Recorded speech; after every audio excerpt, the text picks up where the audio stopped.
And we have Judah's first release, 70 years. And we drop it in there. Now, noting that from here on the biblical events are related to secular events. Here our 7 time periods are completed. We're finished. The Bible portion of the chronology ceases as well. Now, presumably God recognized secular time to be sufficiently accurate from this point forward. And we have a secular date that God providentially has provided to us, a very well-known date among Adventists for this first release under Cyrus as 536 BC. If we use this 536 BC, we can now do what we set out to do at the beginning. We can date these beginnings of these time periods in simple reverse format calculations. Let's take a look and see what happens. The dates will be shown in green. This is what we have. The 70-year captivity shown right there. We're going to be dating from this first release, a secular date of 536 BC. I want to emphasize we cannot go any farther in the scriptures beyond this point. You don't have these time periods. Oh, from this event to this next event, so much time elapsed. We don't have those. We don't have generations. So-and-so lived so long he had a son. We don't have them. They're gone. They're finished. So let's see. How do we calculate this? Example, you take the 536, you add the 70, it gives you 606.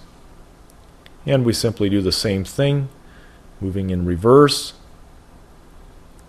And finally, the one number everybody wants to know. When did Adam sin? When did the beginning of this chronology? What was the date that you're going to use? Here it is. It's 3989 BC. Now we can take this established chronology and compare it with Ussher. And we'll recall that the significant differences, if we remember everything we've gone through at this point, lie in 3 areas, fundamental areas. Terah's age at Abram's birth, the 430-year application, or the covenant time period, and the 70-year Babylonian captivity. Now let's look at all the differences that we've had here. Ussher assumed that the biblical time had began with man's creation and not with the entrance of sin. Ussher calculated, this is based on Acts 7 verse 4, that Terah was 130 years old when Abram was born and not 70. And this is how he did it. He took Terah's age, subtracted out Abram's age. One was at death, one was at leaving Haran, which gave Terah's age at Abram's birth. 205 minus 75 equals 130. Ussher assumed that the 430-year time period of Exodus 12 verse 40 began when Abram left Haran at age 75, not at age 99. Ussher chose to round down the 2 times, the 480th and the 4th, given in 1 Kings 6 verse 1, instead of rounding up. But as we saw, this doesn't make any difference, as long as you're consistent. Ussher considered the time period from Rehoboam through Zedekiah equal to 389, not 390. That's very small difference there. And finally, the third and major fact is that Ussher deduced, or factor I should say, Ussher deduced the time period between the third Babylonian captivity and the first release of the Jews to be 50 years and not 70. This, incidentally, is why my wife and I, at the very beginning of this, putting this chronology together, is why we did our own chronology. It was on this very fact that, as a child, I was already disagreeing with Ussher. I said, 70 years desolation is 70 years desolation. You can't lap it with some kings reigning in the time of Judah. There's no way. It needs to be desolate. That's what it means. So that's why we pursued our own chronology. And it was, again, only for Bible study, nothing else. Had no idea what we will show you in the very near future. Okay, the time periods and dates of Ussher's chronology. This is what we have. 536. Work our way back. He has 50 there for the captivity. 389 instead of, as we see, you can compare it directly to the chronology we just built. You can see the difference, 70, 50, 390, 389, 40, 40, that's even. 476, there's agreement. 430, there's agreement in recognizing the time. There's a disagreement as to when it began. And then we have 391 and 427. That basically encompasses the fact that we've taken Terah to be 70 years old when Abram was born and not 130. And finally, the 1656, we agree. We just have a different opinion as to when time began. Now let's determine when 6,000 years of Earth's history ends for this chronology.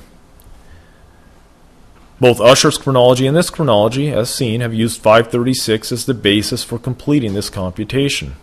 Now, before calculating this end date, let's consider briefly why Bible students have even considered the end of 6,000 years as having any significance, as being important. God's perspective of time is this.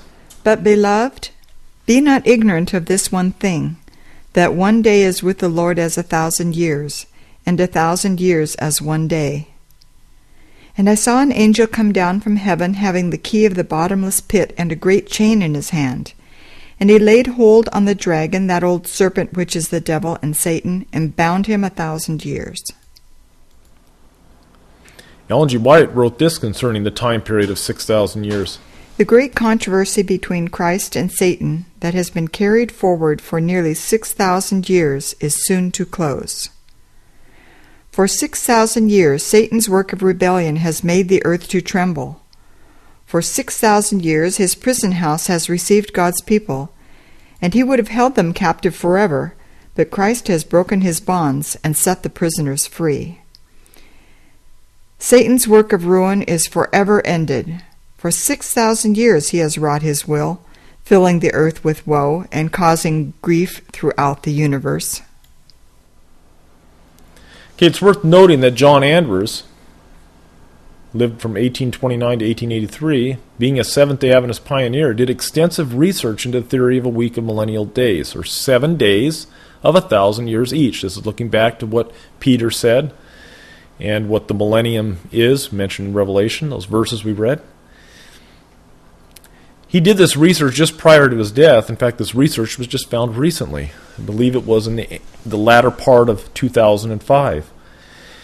Having lost his wife and one daughter to the grave, he himself dying of tuberculosis, sadly contracted from his second dying daughter, he began an extensive study of all the Bible prophecies and Adventist teachings to reconfirm his faith, something we would probably do if we were in his shoes. It's very hard when you think Jesus is coming now, or it's got to be now. And you're losing family, you're losing friends.